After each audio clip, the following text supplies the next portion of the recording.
మానవ జీవితమే ఒక మహాభారతం, అది మంచి చెడుల రెంటి నడుమ నిత్య ఘర్షణం.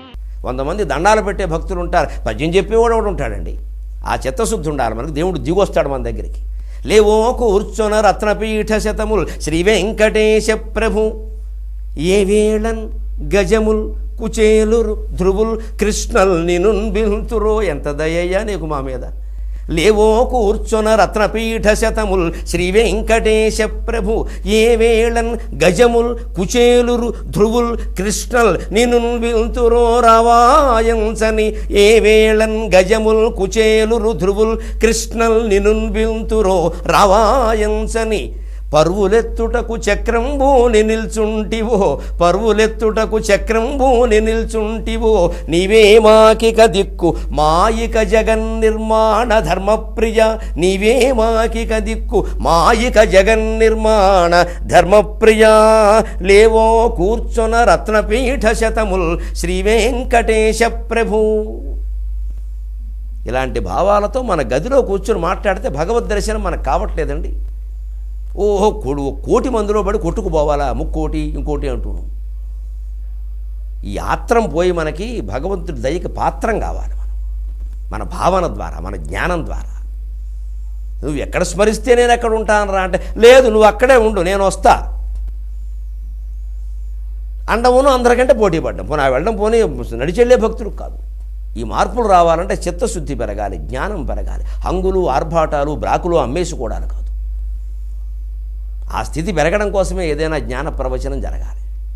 ఆ చేసేవాళ్ళకి ఆ దృష్టి ముఖ్యంగా ఉండాలి.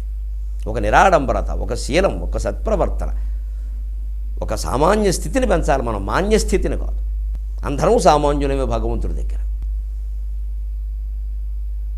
అలాంటి ఇదిగా ఎప్పుడు నిలబడి ఉంటాడు. అందుకని కృష్ణుడు ఇప్పుడు నెత్తి మీద వేసుకున్నాడు భారాన్ని. ఎవరు వేసుకోమన్నారు ఈయన అని చెప్పి దారుకుడుతూ అంటున్నాడు.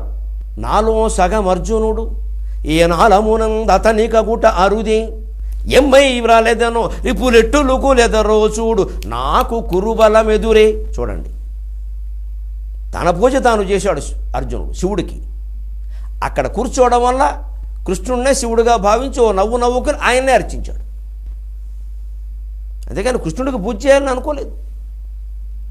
పైగా నిరంతరం అర్జునుడు జపిస్తున్నది శివనామం, కృష్ణనామం కాదు. కానీ బాధ్యత కృష్ణుడు తీసుకున్నాడు. ఎందుకని శివుడికి కృష్ణుడికి భేదం లేదు. శివాయ విష్ణు రూపాయ శివరూపాయ విష్ణువే. తీసుకుని ఎంత బాధ్యతగా ఆలోచిస్తున్నాడంటే, నాలో సగం అర్జునుడు ఏ నాలమునందతని గగుట అరుదే, ఎమ్మై వ్రాలేదనో ఎమ్మై వ్రాలేదనో రిపులెట్టగుదురో చూడు, ఎమ్మై వ్రాలుదునో ఎమ్మై వ్రాలుదునో రిపులెట్టగుదురో చూడుము నాకు కురుబలమెదురే. నాలో సగం అర్జునుడు. అదే మూలంలో చెబుతాడు ఇంకా స్పష్టంగా.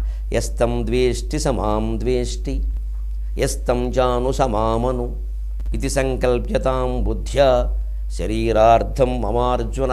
ఎంత అదృష్టవంతుడండి అర్జునుడు. ఏం ప్రేమించాడో మనిషిని, ఎంత స్నేహం చూపించాడో కానీ ఎంత కరిగిపోయాడండి పరమాత్మ.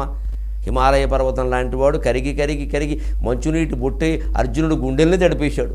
ఆయన కంటిరెప్పల తుదల బిందువై నిలిచాడు. ఇక్కడ కన్నీటి బిందువై కృష్ణ పరమాత్మ. ఎంతకంటే అదృష్టవంతుడు ఉంటాడా? ఏం మాట్లాడుతున్నాడు? యస్తం ద్వేష్టి సమాం ద్వేష్టి. అర్జునుని ద్వేషిస్తే నన్ను ద్వేషించినట్టే. యస్తం చాను సమామను. అర్జునుడిని అనుసరించిన వాడే నన్ను అనుసరించినట్టు లెక్క. నన్ను ప్రత్యేకించి అనుసరించక్కల. ఇది సంకల్ప్యతాం బుద్ధ్యా. ఇది బుద్ధి చేత సంకల్పించవలసిన విషయం. ఒక్క మాటలో చెబుతున్న దారుక, శరీరార్థం మమ అర్జున. అర్జునుడు నా శరీరంలో సగం. లక్ష్మీదేవికి ఇవ్వలేదు ఈ స్థానం. కేవలం వక్షస్థలంలో ఓ పక్కన పెట్టాడు. గరుత్మంతునికి ఇవ్వలేదు, నారదునికి ఇవ్వలేదు, సనక సనందనాది మహర్షులకు ఇవ్వలేదు.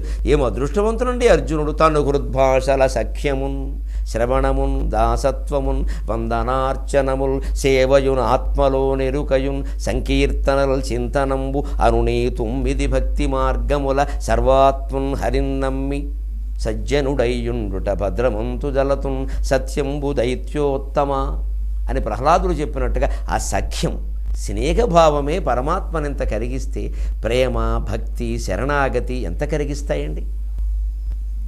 ఆ స్నేహభావాన్ని భగవంతుడిని ప్రేమించాలి. పూజించడం కంటే ఎక్కువ ఆశించేది ప్రేమించడం. మన రాగాయన అన్నం తింటాడేమో, నైవేద్యం పెట్టి కాసేపు చూద్దాం. మనం ఏదో చీర కట్టుకుంటే 100 తిప్పులు తిప్పి అందంగా ఉండాలని కుర్చీల్లో ఒక అరగంట పెడతాం. మరి ఆయనకి పంచి కట్టే స్థితి వస్తే అడ్డంగా కట్టేస్తామే. అందంగా కట్టాలి, చాలా అందంగా కట్టాలి. లేకపోతే కట్టడం మానే. శిల్పంలోనే ఉంది చిత్రం. కట్టదలుచుకుంటే శిల్పంలో ఉన్న పంచి కంటే అందమైన పంచి కట్టాలి. ఆయనకు ఉయ్యాలంటే ఉయ్యాలు పెట్టాలి, తలగడాలంటే చిన్న చిన్న తలగడాలు పెట్టాలి బొమ్మలకి, నైవేద్యాలంటే చిన్న చిన్న గ్లాసుల్లో పాలు పోసి పెట్టాలి. ఎంత అందంగా చేయాలో అంత అందంగా పూజామందిరాన్ని అలంకరించాలి. ఇదంతా భగవద్భక్తిలో భాగమే. ఆ శ్రద్ధ, దీనంతా ప్రేమ అంటారు. పసిపిల్లల కోసం తల్లి పడే తాపత్రయం. అందుకని నాలో సగం అయ్యాయన. ఇది చూడండి, ఇక్కడ ఆత్మవిశ్వాసం పరమాత్మ విశ్వాసం ఉంటే అర్జునుడు ఏ స్థితికి వెళ్ళాడు. ఆయనకి నమ్మకం ఉంది, పరమాత్మ ఎందు నమ్మకం ఉంది. ఆయన పనులు ఆయన చేస్తే పొరపాటు మాట్లాడినా, భయంకరమైన దుఃఖంలో మునిగిపోయినా, ఆవేశంలో ఏమన్నా ఈయన సమర్థించుకుంటూ వస్తున్నాడా లేదా? ఈ మాటలన్నీ ఒక్క మాట అన్నాడు. ఇప్పుడు రేపు చరాచర జీవరాశి అంతా నేనేమిటో తెలుసుంటుంది అన్నాడు. అవురా అర్జున, నీకు పాదాభివందనం. నీ గురించి పరమాత్మ ఇంత మాట అన్నాడు.